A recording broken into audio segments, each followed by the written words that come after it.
Dança com a Companhia Nacional de Bailado, um espetáculo que junta 6 artistas numa reflexão sobre o tempo, e o primeiro livro de prosa da poetisa Margarida Ferra fazem o ensaio geral em que escutamos Guilherme de Oliveira Martins e a música inspirada em Carlos Paredes. Seja bem-vindo ao ensaio geral.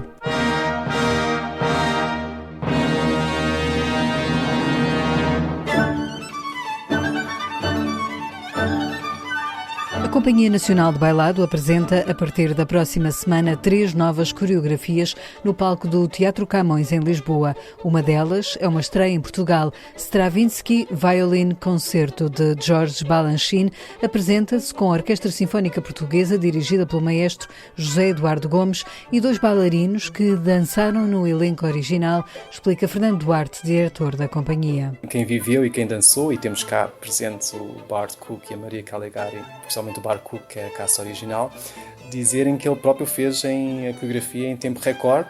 Portanto, no fundo, apesar de ser um bailado já com meio século de vida, é a primeira vez apresentado aqui em Portugal e pela Companhia Nacional de Bailado, o que me deixa muito satisfeito, dada a minha grande admiração pela obra de Jorge Balanchine e pelo facto de trazer uma vez mais aquilo que é a força e a revitalização que qualquer peça de Balanchine traz a uma companhia de repertório.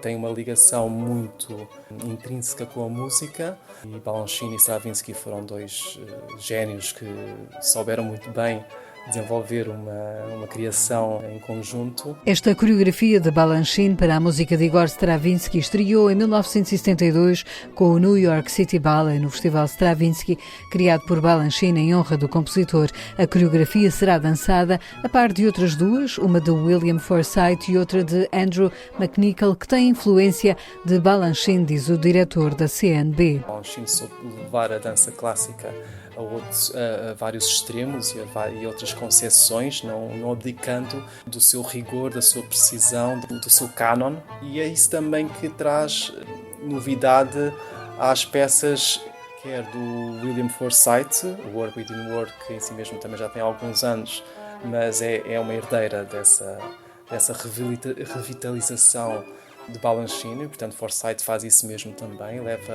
expande a utilização ou a concepção da técnica de dança clássica para vários campos e vários domínios estéticos.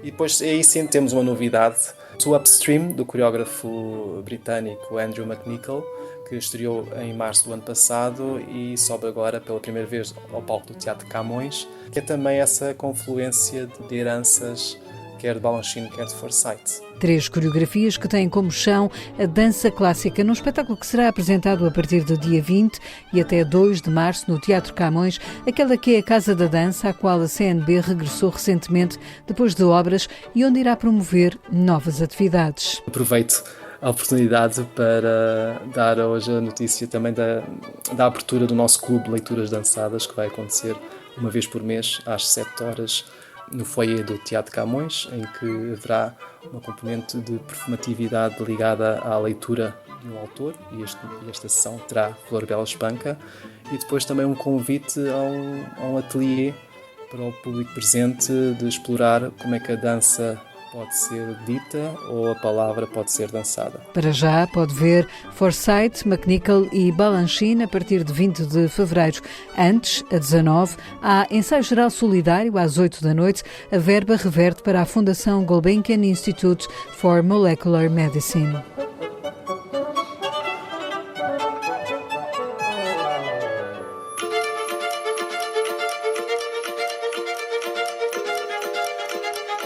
Numa época em que andamos sempre a correr, no Teatro São Luís, em Lisboa, 6 artistas estão a refletir sobre a questão do tempo. A ideia nasceu da cabeça de Marco Paiva. O encenador juntou artistas de diferentes linguagens e desafiou-os a criarem juntos. Na verdade, o A Tempo é um projeto de encontros que propõe lugares de experimentação, de novas abordagens artísticas, de reflexões sobre questões do cotidiano. Acima de tudo, um lugar onde o tempo ganha uma outra qualidade para que as relações humanas se aprofundem de alguma maneira, para além do momento da criação artística. O resultado terá 3 momentos diferentes, 3 duplas que vão mostrar ao público aquilo que criaram e como o fizeram. É dirigida uma proposta a 3 duplas de artistas para estarem juntos durante 4 semanas e à 5ª semana eles abrem este encontro, cada dupla, ao público do Teatro Municipal de São Luís. Num primeiro momento, com uma conferência onde falam um pouco de si, do trabalho que desenvolveram durante as 4 semanas que passaram, e depois, durante 4 dias, abrem a sala-estúdio Mário Viegas para receber o público e partilhar um momento performativo em torno dos resultados desse encontro. Marco Paiva, como habitual nos projetos da Companhia Terra Amarela, debate em palco a inclusão e neste projeto as duplas de artistas mostram isso mesmo. A primeira dupla de artistas, o André Werba e o Tony Weaver, trabalham em torno do conceito de comunicação. O André Werba é um performer ligado à performance e à dança, com percurso nacional e internacional. E o Tony Weaver é um ator da comunidade surda, com quem a Terra Amarela tem vindo a trabalhar há muito tempo.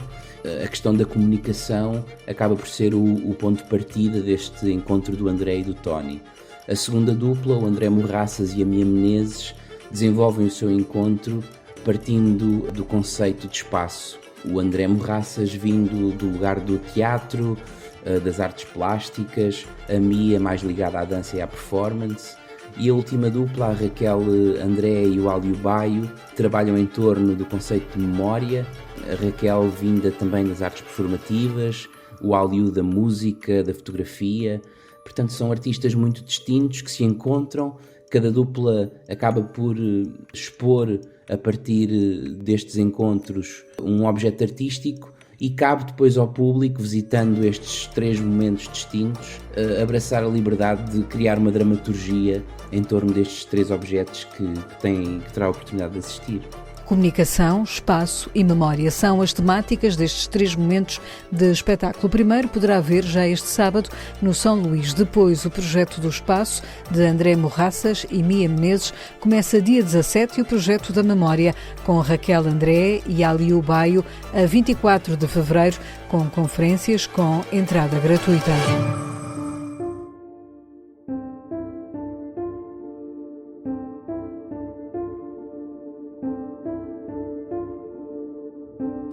Abrimos um livro que coleciona memórias. Saber Perder, de Margarida Ferra, é uma espécie de diário da vida de uma mulher.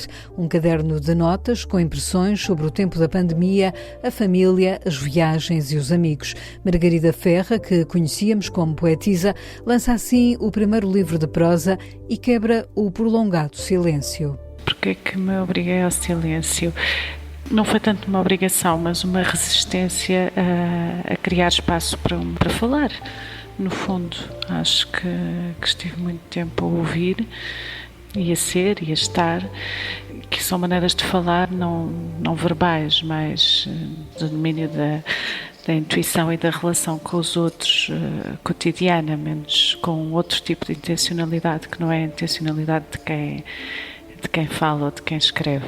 Nessa escuta inclui também a leitura, não é? Portanto, o estar em ligação com outras pessoas, as pessoas que estão na minha vida, que estão na nossa vida e ao nosso alcance, e as pessoas a quem estamos ligados e que vêm de outros tempos e de outros lugares e que chegam a nós chegam até nós pela palavra escrita, pela literatura. Portanto, acho que isso também contribuiu para que houvesse esse aparente silêncio. A reclusão a que a pandemia obrigou o mundo foi um dos pretextos que levou Margarida Ferra a voltar à escrita. No livro falo sobre a pandemia e isso foi de alguma forma um gatilho. Vivemos esse momento de formas muito diferentes. No meu caso particular, a minha família viveu isso de uma forma também diferente, como todas as famílias são diferentes entre si, infelizes entre si e também felizes de maneiras diferentes entre si.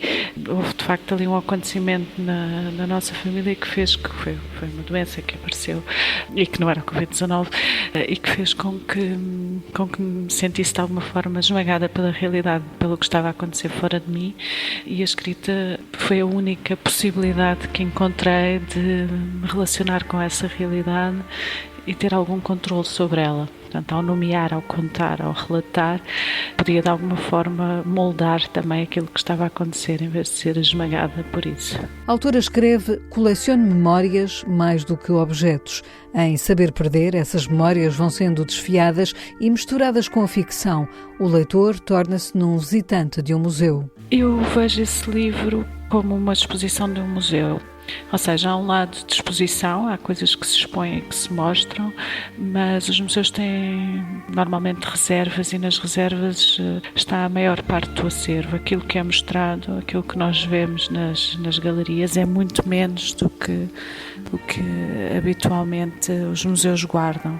Isso explica porque é que os elementos biográficos convivem com outros, porque na verdade quando os chamo ao texto, quando chamo essas coisas mais particulares e mais íntimas ao texto, é porque de certa forma acho que elas podem relacionar com ideias mais coletivas e que se podem relacionar com a vida dos outros. Portanto, não me interessa também estar a contar tudo da minha vida, mas sim encontrar pontos em que acho que possam ser pontos de comunicação com outras pessoas. E neste livro a autora ganha memórias, mas perde objetos como anéis. Saber Perder fala também da forma como nos relacionamos com os bens materiais. Não somos verdadeiramente donos ou proprietários das coisas materiais, e é essa ideia de que os códigos de legitimação de nós podermos ter uma coisa connosco são revistos, são passíveis de ser revistos, e portanto as coisas passam por nós fugazmente, como nós também passamos fugazmente pela vida dos outros e mesmo pela vida. Nunca desejei viver da escrita. Passo muito bem sem escrever e, no entanto, a escrita está sempre presente, escreve Margarida Ferra no seu livro de estreia de prosa. Quanto à poesia, está adormecida, pelo menos para já. O texto em prosa responde mais àquilo sobre o que quero pensar com os outros. O poema é uma unidade um bocadinho mais curta, apesar desse livro ser feito de fragmentos, e esses fragmentos imagino que sejam um bocadinho também filhos dessa forma do poema. Mas neste momento acho que o texto em prosa me responde mais a isso. O poema tem uma concisão na linguagem que para mim agora para este tipo de pensamento era mais limitadora. Não respondia tão bem. Não quero dizer que um dia não volto, mas estou mais confortável na prosa. Saber Perder é o novo livro da Margarida Ferra, editado pela Companhia das Letras.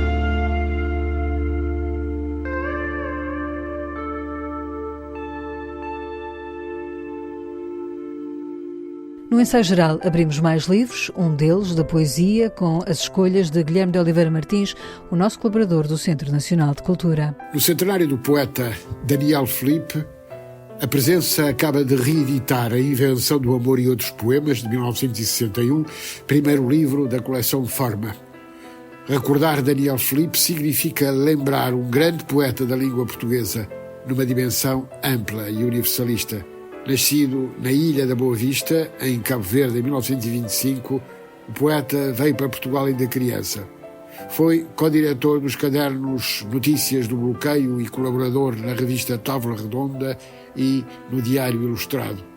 Funcionário da emissora nacional e colaborador da revista Atlântico, foi perseguido e torturado pela PIDE. Ouçamo-lo em todas as esquinas da cidade, nas paredes dos bares, à porta dos edifícios públicos, nas janelas dos autocarros, mesmo naquele muro arruinado por entre anúncios de aparelhos de rádio e detergentes, na vitrina da pequena loja onde não entra ninguém, um cartaz denuncia que um homem e uma mulher se encontraram num bar de hotel numa tarde de chuva, entre zunidos de conversa, e inventaram o amor com caráter de urgência. Decrete-se a lei marcial com todas as suas consequências. O perigo justifica-o. Um homem e uma mulher conheceram-se, amaram-se, perderam-se no labirinto da saudade. E em Maré de Recordações, lembro Jorge Steiner, O Silêncio dos Livros, com tradução de Miguel Serras Pereira, na Gradiva, uma obra que nos diz: um livro não escrito é mais do que o vazio. Acompanha a obra que fizemos como uma sombra ativa, irónica e nostálgica ao mesmo tempo. É uma das vidas que poderíamos ter vivido uma viagem que não fizemos.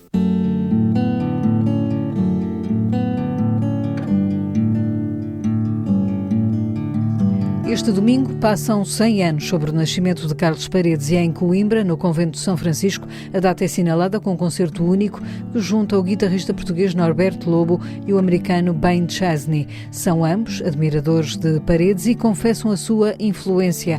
A dupla promete levar ao palco da Sala Dom Afonso Henriques, a partir das 6 da tarde, um concerto que mistura a tradição e as suas inspirações. É com o tema de Chesney e o seu projeto Six Organs of Admittance que fechamos o ensaio geral, que teve sonorização de José Luís Moreira. Boa noite e bom fim de semana.